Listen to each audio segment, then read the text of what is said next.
जी आगे बात जरा हदबंदी की आपके सामने रखती है। हदबंदी कमीशन की रिपोर्ट, अबूरी रिपोर्ट पहले कमेटी के मेंबरों के पास आई, उन्होंने एतराज किया, फाइनली अवाम के सामने आई और अवाम अपना रद्द-ए-अमल देगी। लेकिन इस वक्त जो जरा से हमारे पास खबर आ रही है कि सन 1995-96 की हदबंदी कमीशन की रिपोर्ट सरकारी रिकॉर्ड से गायब है। ये जरा से हम आपको बता रहे हैं और ये खबर कब सामने आई वो भी हम आपको बताएंगे। फिलहाल पहला पॉइंट जो है वो ये है कि सन 1995-96 में जो हदबंदी की गई थी, जो पैरामीटर्स उसके थे, वो सारी रिपोर्ट गायब है, कहीं पर मिली नहीं है। उसके बाद दूसरी बड़ी अहम बात जो हम आपके सामने रख रहे हैं वो ये भी है कि कमीशन 6 मार्च से पहले अपनी हतमी रिपोर्ट सरकार को सौंप सकती है। यानी कमीशन 6 मई से कबल ही अपनी रिपोर्ट जो है वो हुकूमत के सामने रख सकती है। इस तरीके की भी बात रखी जा रही है।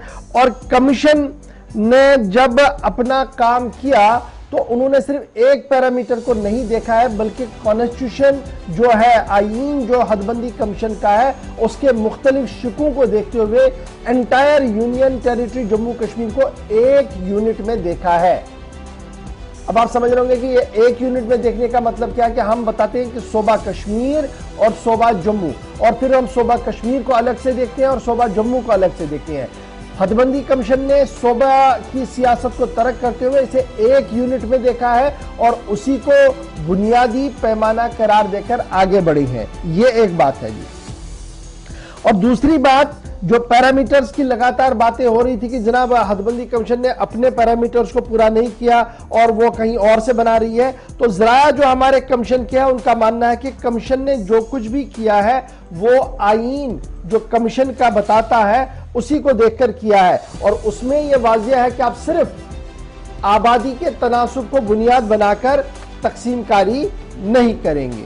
यह भी एक बड़ी बात है। और तीसरी और चौथी अहम बात जो है वो डिलिमिटेशन कमीशन ने 14 मार्च को 90 असेंबली हलकों के लिए अवाम के सामने एतराजात रखे हैं। लेकिन अब खबर ये आ रही है क्योंकि कश्मीरी पंडितों का मामला बड़ा अहम है, उनके लिए भी जब हतमी रिपोर्ट दाखिला वजारत को सौंपी जाएगी तो चंद निशस्तें उनके लिए मखसूस हो सकती हैं। अगरचे मजहब की बुनियाद पर सीटें मखसूस नहीं होंगी, ये एक बुनियाद है हमारे कानून की, हमारे आईन हिंद की, क्या मजहब के नाम पर सीटों का तकसीम नहीं कर सकते हैं। लेकिन कमीशन बीच का रास्ता लेकर रिप्रेजेंटेशन बरकरार रहे हिंदुओं की, कश्मीरी पंडितों की, तो उस सिलसिले में कुछ अहम इकदाम करने जा रही है। ये जरा से हमारे पास खबर है। यानी सन 95 की डिलिमिटेशन पैनल वो अवेलेबल नहीं थी, वो अभी भी अवेलेबल नहीं है, ऐसे हमें सोर्सेज बता रहे हैं। दूसरी बात ये बता रहे हैं कि कमीशन अपनी रिपोर्ट 6 मई से कबल ही वजारत दाखिला को सौंप सकती है, ये दूसरी बात आ रही है। और जो अवाम के लिए वक्त किया गया रिपोर्ट इस वक्त है, जहां पर अवाम को कहा गया कि वह एतराजात दें 90 असेंबली कॉन्स्टिट्यूंसीज के लिए, अभी तक दर्जनों लोगों की तरफ से खत किताबत के जरिए से कमीशन के सामने बड़ी चीजें जो है वो रखी है। और तीसरी बड़ी बात कि सिर्फ आबादी को नहीं बल्कि यूनियन टेरिटरी को एक ही यूनिट तस्वुर किया गया है। यही वजह है कि साउथ कश्मीर को जोड़ा गया बाद में पुंछ रजौरी के साथ लोकसभा के अंदर, और जो हिली टेरेन्स वाले इलाके थे उनको उसी तरीके से डिस्ट्रीब्यूट करने की कोशिश की गई है। ये बताया जा रहा है जी, जरा हमारे बता रहे हैं। और ये भी बताया रहे हैं कि सेक्शन 9 जो डिलिमिटेशन एक्ट का है वो काफी क्लियर है कि जब आप असेंबली कॉन्स्टिट्यूंसीज की बात करेंगे तो उसके लिए ज्योग्राफिकल कंपैक्ट को कंसिडरेशन में रखना एक बड़ी बात है। और उसके साथ साथ 3 और पैरामीटर्स भी है, यानी एक ही पैरामीटर को जाविया बनाकर नहीं चलाया जा सकता है।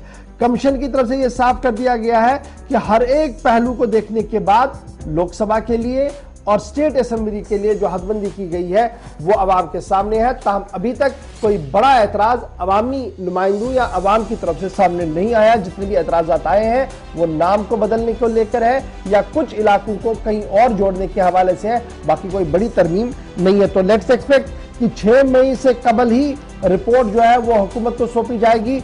इशारा दे दिया है हदबंदी कमीशन के जराये ने गुलिस्तान न्यूज को।